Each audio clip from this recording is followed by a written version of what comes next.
Hi guys, இன்றைக்கி நம்ம இந்த வீடியோவில் என்ன பார்க்க போகிறோம்னா பீட்டாஸ் வந்து எக்ஸாட்டிக் வெரைட்டிஸ். இது வந்து ஹெல்பாயில் போல்டு டைலு. இது பார்த்திங்கன்னா சூப்பர் அக்ரெசிவ் மேலு.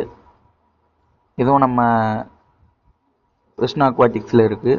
அடுத்து பார்த்திங்கன்னா இது வந்து ரெட் கேலக்ஸி பிளக்கார்டு வெரைட்டி. சரியான அக்ரெசிவ், ஃபுல்லாகவே ப்ரீடிங் பேர் தான் இன்றைக்கி போட்டிருக்கோம். அடுத்த வெரைட்டி பார்த்திங்கன்னா அல்டிமேட்டாக இருக்கும். ஃபுல்லாகவே பிளாக் கோஸ்ட்டு. இது சூப்பராக இருக்கும், பிளாக் வித் ஆரஞ்சு. இதுவும் பிளக்கார்டு வெரைட்டி தான் ஃபுல்லாகவேவும். இந்த வீடியோ உங்களுக்கு பிடிச்சிருந்தா லைக் பண்ணுங்கள், ஷேர் பண்ணுங்கள், மறக்காமல் நம்ம சேனலை சப்ஸ்கிரைப் பண்ணிடுங்க. அடுத்து பார்த்தீங்கன்னா நம்மகிட்ட ஒரு ஆரஞ்சு கேலக்ஸி. இதுவும் பார்த்தீங்கன்னா சூப்பர் மேலு ஃபீமேலு. இதுவும் ப்ரீடிங் பேர் தான். இதுவும் வேணுங்கிறவங்க கான்டாக்ட் நம்பர் டிஸ்கிரிப்ஷன்லேயும் இருக்குது, ஸ்க்ரீன்லேயும் இருக்குது. வேணுங்கிறவங்க கான்டாக்ட் பண்ணிக்கோங்க.